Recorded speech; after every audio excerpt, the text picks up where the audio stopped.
True meaning and destiny are found in Jesus Christ. Ang tinuod na kahulugan o kapalaran sa kinabuhi mahikaplagan lamang kang Ginoong Hesukristo. Ha? Kung moingon tag kang Ginoong Hesukristo, buot pasabot dili nimo kini mahikaplagan sa bisan asa o ni bisan kinsa. Dili nimo ni mahikaplagan kining kahulugan sa imong kinabuhi diha sa kwarta, diha sa mga kaptangan, diha sa mga bahandi, diha sa mga luling hayaw nga kinabuhi, diha sa mga anindot na mga talan-awon diri sa kalibutan, kundi diha lamang kang Hesukristo.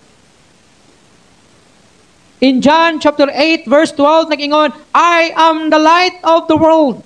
Whoever follows me will not walk in darkness, but will have the light of life. Gusto ka nga adunay meaning ang imong kinabuhi, gawas nga adunay meaning ang imong kinabuhi, hayag ang imong kinabuhi.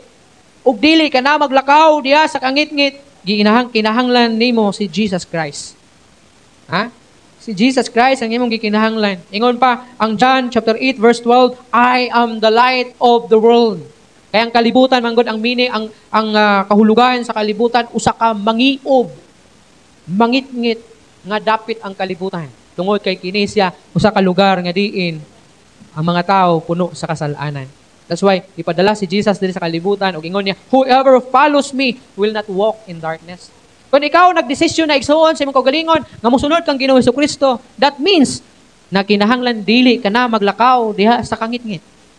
Kay nag-decide ka naman nga mosunod kang Jesus Christ, ayaw nagpuyo diha sa kangit-ngit. Ayaw naglakaw diha sa kangit-ngit. Kay ningon si Jesus Christ, but will have the light of life. Kay gasigan naman ang imong kinabuhi, so kanang ang kinabuhi, imuha ka nang gamiton o mulakaw ka, uban kang Ginoong Hesukristo, ingon nga maoy kahayag diya sa imong kinabuhi. Jesus gives destiny to those who believe in Him.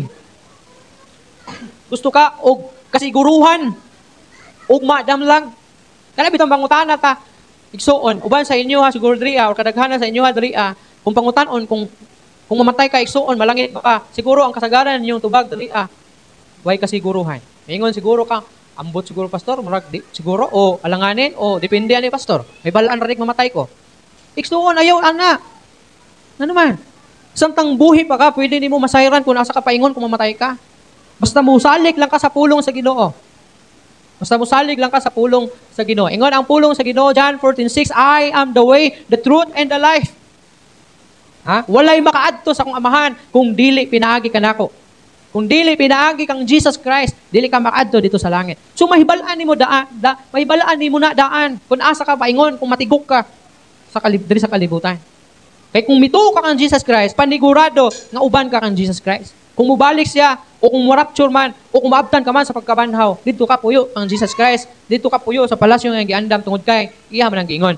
Na siya ang dalan o kang kamatuoran, walay makaadto sa akong amahan kung dili pinaagi ka nako. And even ang John 3:16 ingon, kay gihigugma sa Dios ang kalibutan, kining mga tao ang pasabot ani, akong ipadala ang akong buktong anak aron ang tanan nga motuo kaniya dili mamatay. Kini nga kamatayon nagisgutan spiritual death, dili ning physical death nato. Aron ang tanan nga motuo kaniya dili mamatay, kun dili makabaton o kinabuhing walay katapusan. So kung mituo ka kang Jesus Christ ug ilan nimo siya, ingon nga imong Ginoo manluwas imong kinabuhi. Ingon pa si Kuya Kim at yan sa nagipangutana siya ni isa ng bayutan nga upaw. Mabuy amunda. Ingon niya, kung mamatay ka karon asa ka paingon? Diretso ang tubag ni Kuya Kim. Sa nga sa langit. O wala akong mahadlok mamatay. Mamatay ko karon dayon o unya o ugma o sunod adlaw adto ko sa langit. Ingon niya nga naman, ngayon anak ka sigurado nga mato ka sa langit. Ingon niya, because I believe in Jesus Christ. I accepted Him as my Lord and Savior. So anytime na mamatay ko, adto ko sa langit. Dapat anak ka, masayran nimo, may baluan nimo kung asa ka paingon. Kana kung sigurado ka nga ikaw mituo kang Ginoong Hesukristo diha sa imong kinabuhi. Mo nang kamatayon, dili dapat kahadlukan. Kaya ang Bible, bisan si Paul nag-ingon siya ang Pilipos 1:21, kay alang kanako ang pagkinabuhi, mao si Kristo, ug ang pagkamatay, maong akong pagdaog. Doon na ba'y kahadlukan sa kamatayon kung ang resulta sa kamatayon kadaugan?